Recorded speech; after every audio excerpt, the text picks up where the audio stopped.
Olá, queridas e queridos companheiros. Hoje retomamos nossas conversas sobre leitura literária para crianças. No lançamento desse formato, conversamos sobre os gêneros em verso que a cultura popular destina à infância: lendas, trava-línguas, adivinhas, cantigas de roda. Vimos que a familiaridade com textos desses gêneros permite uma aproximação com a organização dos poemas, os versos, as estrofes, com a sonoridade, o ritmo, as rimas, as aliterações, e também com os sentidos das palavras, as comparações, as metáforas. Hoje vamos nos aproximar de poemas autorais e levantar algumas possibilidades para ampliar o gosto pela leitura de poemas. Mas nessa conversa, de mãos dadas com Ruth Rocha, vamos começar apresentando algumas dicas que podemos depreender do livro Poemas que Escolhi para as Crianças, que foi publicado pela editora Salamandra. Que poetas a Ruth Rocha selecionou para as crianças dessa antologia? Foram muitos, 48 poetas que ela escolheu. Eu vou destacar só 12. Ana Maria Machado, Mário Quintana, Vinícius de Moraes, Castro Alves, Fabrício Corsaletti, Olavo Bilac, Paulo Leminski, Pedro Bandeira, Arnaldo Antunes, José Lino Grinevald, José Paulo Paes, Casimiro de Abreu. Que elenco! É porque vocês não viram ainda os outros que eu não disse. Mas a pergunta que a gente pode se fazer é: que lições essa escolha, só por esses 12 já dá para perceber, apresenta para quem seleciona poemas para crianças? A gente pode perceber que, embora existam muitos poemas que são criados especialmente para crianças, não há uma regra rígida que determine que elas só podem ler esse tipo de poesia. A linguagem poética é uma expressão artística muito ampla e diversificada. Há muitos poemas escritos para adultos que também podem ser apreciados por crianças. A diversidade na leitura é fundamental para o desenvolvimento literário de qualquer pessoa. Expor as crianças a uma variedade de estilos, de períodos, de autores, pode enriquecer sua compreensão da linguagem poética e sua apreciação artística. Bem, vamos aos poemas. Eu selecionei 3 poemas que a Ruth Rocha selecionou. O primeiro deles é um pequeno poema do Fabrício Corsaletti, que é poeta, contista e romancista. Vamos a ele. O golfinho salta. Onde fica o trampolim? Ele responde: dentro de mim. Esse poema é um haikai, um gênero de poesia com forma fixa. Ele possui 3 versos. Em geral, o primeiro e o terceiro são redondilhas menores, isto é, tem versos com 5 sílabas poéticas, e o segundo é uma redondilha maior, isto é, um verso de 7 sílabas poéticas. Se a gente for olhar as sílabas poéticas desse poema do Corsaletti, a gente vai ver que, com exceção do último, que tem 8 sílabas poéticas, os 2 primeiros seguem o padrão, né? Agora, e a temática desse poema? Fala sobre o golfinho, fala sobre um animal. Certamente você já se deu conta que uma das temáticas mais recorrentes nos poemas destinados à infância é a dos animais. A poesia infantil, muitas vezes, mergulha no universo encantador e diversificado dos bichos, explorando suas características, comportamentos e interação com o ambiente. Ao evocar o mundo dos animais por meio de versos delicados e envolventes, os poetas cativam a imaginação das crianças, despertando nelas uma curiosidade natural e uma conexão emocional com seres vivos que compartilham conosco esse planeta. Mas bora conversar sobre o poema do Corsalete. O golfinho salta. Onde fica o trampolim? Ele responde: dentro de mim. O primeiro verso desse haikai evoca uma imagem do golfinho saltando no mar, sugerindo uma cena de pura liberdade e leveza. A pergunta, aparentemente simples, do segundo verso, onde fica o trampolim, cria uma dualidade interessante entre a realidade física e a interpretação simbólica. Enquanto o trampolim é uma estrutura material que usualmente associamos a saltos acrobáticos, a resposta do golfinho nos leva a uma compreensão mais profunda.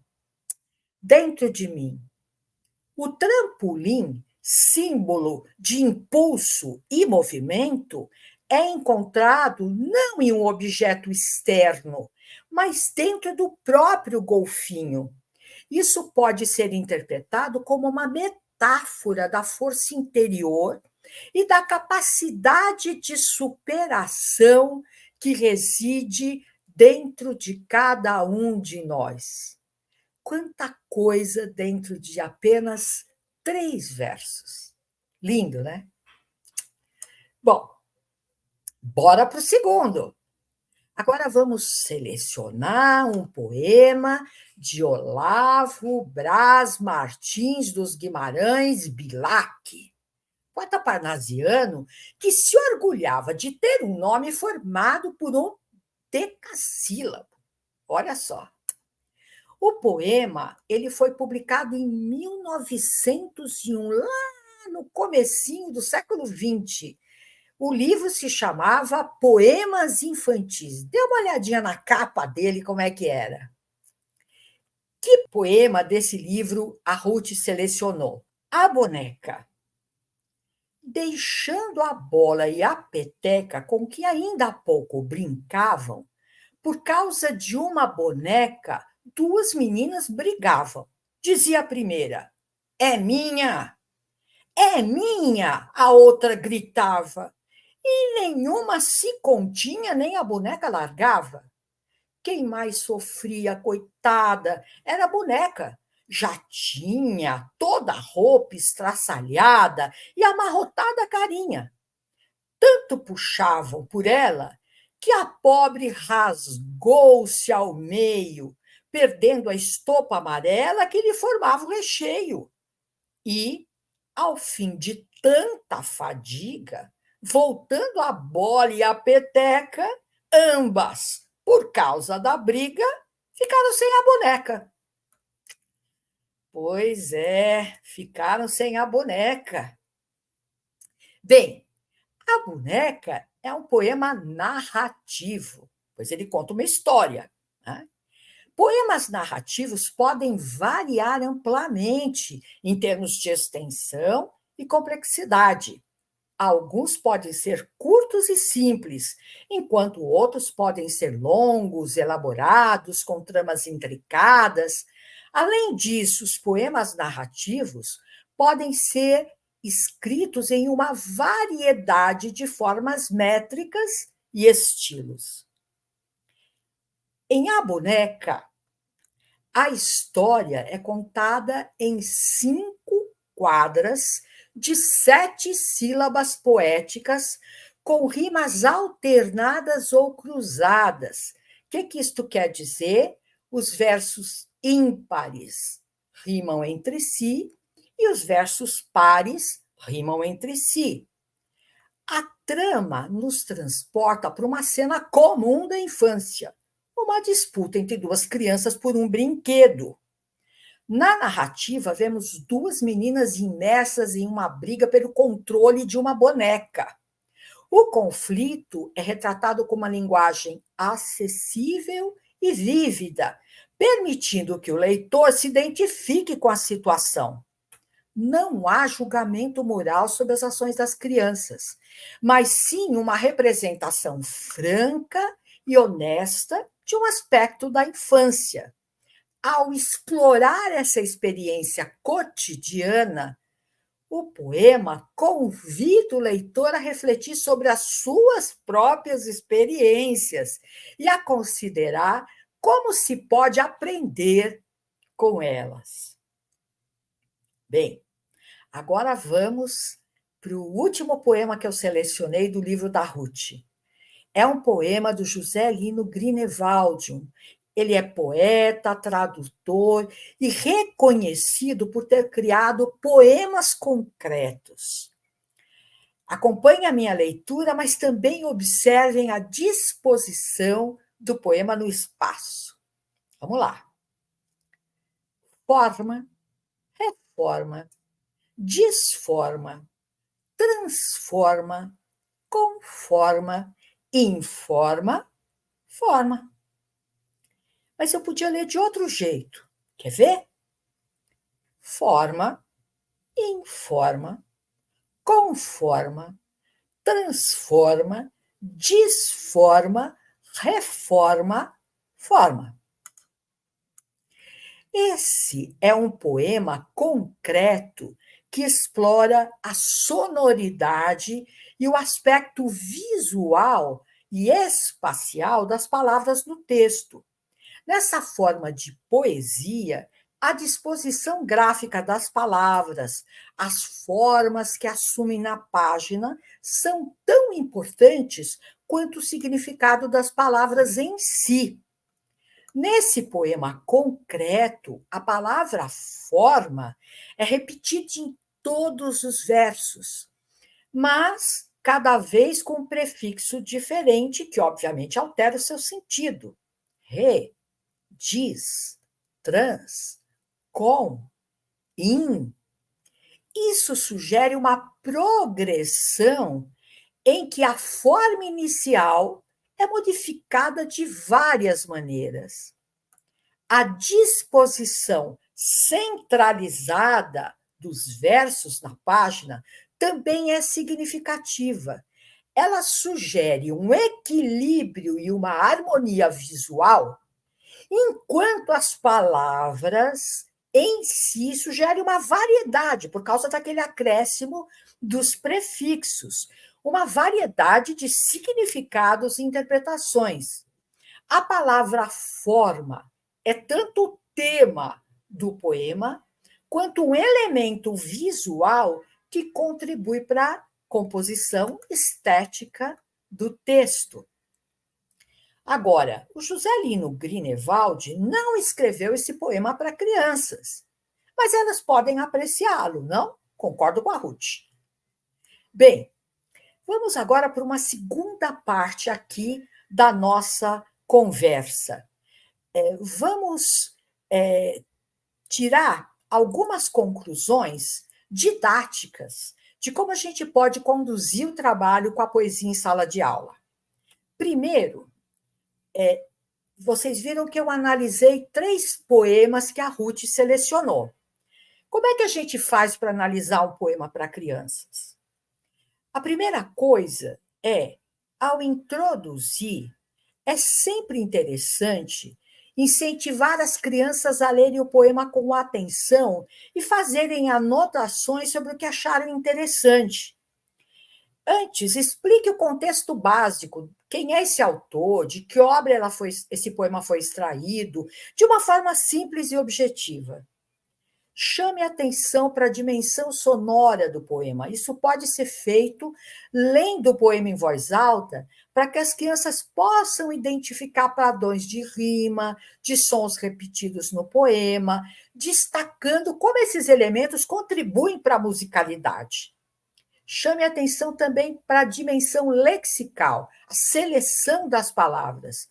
Explore o vocabulário e também como a escolha dessas palavras impacta o sentido do texto. Chame atenção também para a dimensão sintática, a relação que essas palavras estabelecem entre si, explorando figuras de linguagem como a repetição, a inversão, para que as crianças possam identificá-la e entender seu efeito. Chame atenção também para o uso da pontuação e como ela afeta ritmo e interpretação. Depois, a dimensão semântica, a dimensão do sentido.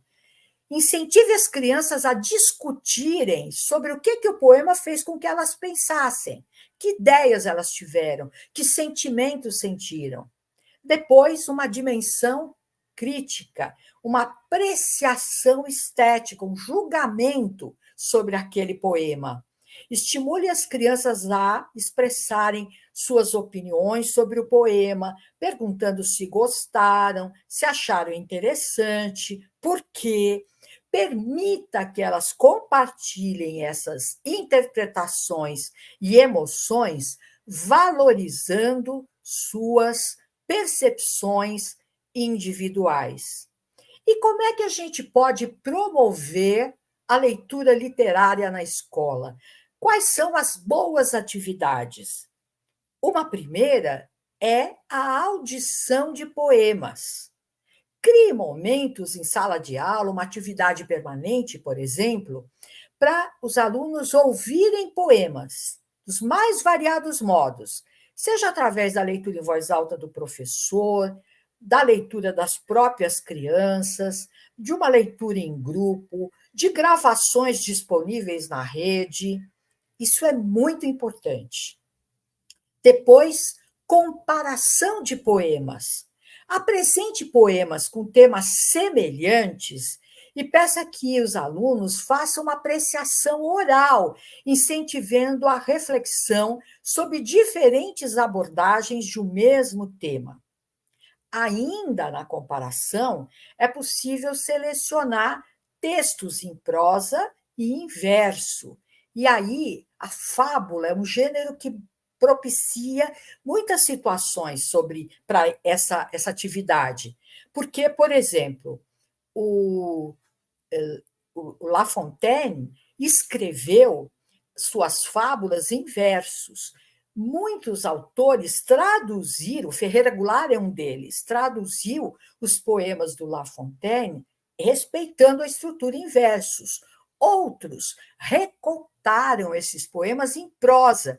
Então, é possível fazer essa aproximação, explorando a versão em verso e a versão em prosa e percebendo a diferença de linguagem e estrutura entre os dois formatos. Depois, criar situações de apreciação e escolha. Permita que os alunos escolham os poemas de que mais gostaram, sem a necessidade de análise. Nem todo poema precisa ser analisado, né?